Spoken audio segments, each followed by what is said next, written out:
अस्सलाम वालेकुम, welcome to my YouTube channel engineering with Sajid Hussain. Pakistan building codes का हमारे पास लेक्चर नंबर 5 का पार्ट 2 है आज। इससे लेक्चर को कंटिन्यू करने से पहले मैं आपको एक चीज़ बताऊं कि आप इसमें कंफ्यूज नहीं हो जाएं कि इतना ज़्यादा मटेरियल है, इसे कैसे कवर होगा, कैसे याद होगा। देखें, चीज़ों को आसान बनाने की कोशिश करें। देखिए, मैंने बड़े सिंपल और शॉर्ट नोट्स बनाए हैं। मे बी अगर ये भी आपको इजीली समझ नहीं आ रहे हैं तो आप अपने नोट्स बनाएं। एक लाइन की या दो दो तीन तीन वर्डिंग की डेफिनेशन उसमें लिखें, जो चीज़ आपको इम्पोर्टेंट लगती है। सेकंड ये कि पेपर में हमेशा चीज़ आसान पूछी जाती है, कभी भी टेक्निकल पेपर में मुश्किल चीज़ नहीं पूछी जाती है। आइदर फेडरल कमीशन हो, आइदर पंजाब कमीशन का आप एग्ज़ाम दे रहे हो, केपीके का दे रहे हो, सिंध का दे रहे हो या बलूचिस्तान का दे रहे हो, तो चीज़ आपसे सिंपल पूछी जाती है। आप मटेरियल देखकर अक्सर एस्पायरेंट्स कहते हैं, राब्ता करते हैं, सर ये तो बिल्डिंग कोड इतने ज़्यादा हैं, ये कैसे याद होंगे? तो इनको याद करने की कोई ज़रूरत नहीं है, जस्ट आप इससे गो थ्रू एक दफ़ा हो जाएँ।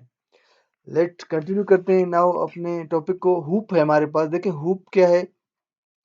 हुप क्लोज टाई और कंटिन्यूअसली वाउंड टाई, यानी जिस चीज को हम लोग बांधते हैं ना वाउंडेड तार की तरह गोल गोल, तो उसको वाउंड टाई कहते हैं। क्लोज टाई है या कंटिन्यूअसली वाउंड टाई है और उसके दोनों एंड्स पे हुक हैं।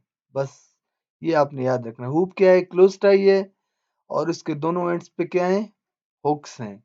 हुप अगेन रिपीट करता हूँ, it is close tie and both ends have hook. बात खत्म। जॉइंट क्या है हमारे पास? जॉइंट उस पोर्शन को कहते हैं जहां पे दो मेंबर इंटरसेक्ट हो रहे हों, उसको हम लोग जॉइंट कहते हैं।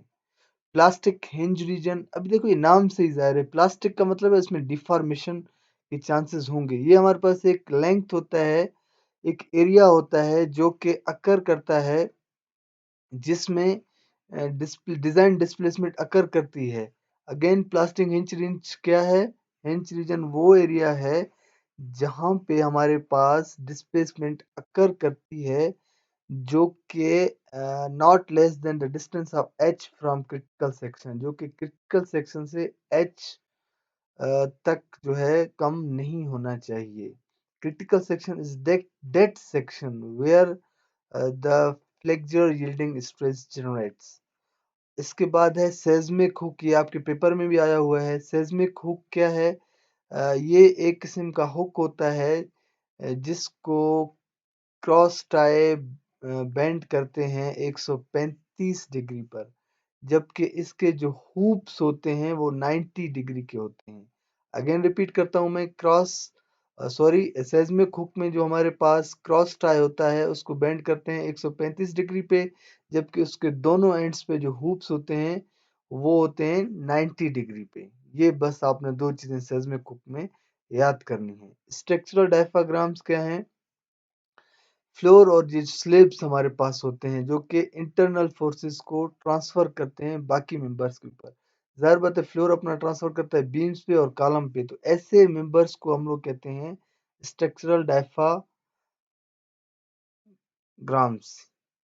नेक्स्ट हमारे पास है स्ट्रक्चरल ट्रसेस। ट्रस आपने पढ़ चुके हैं कि कंप्रेसिव मेंबर होता है, लेकिन ये मेंटेन करता है हमारे जो स्ट्रक्चर है उसको मेंटेन करने के लिए यूज करते हैं हम लोग इसको। ये देखें, assemblage of reinforced concrete members subjected primary to axial forces.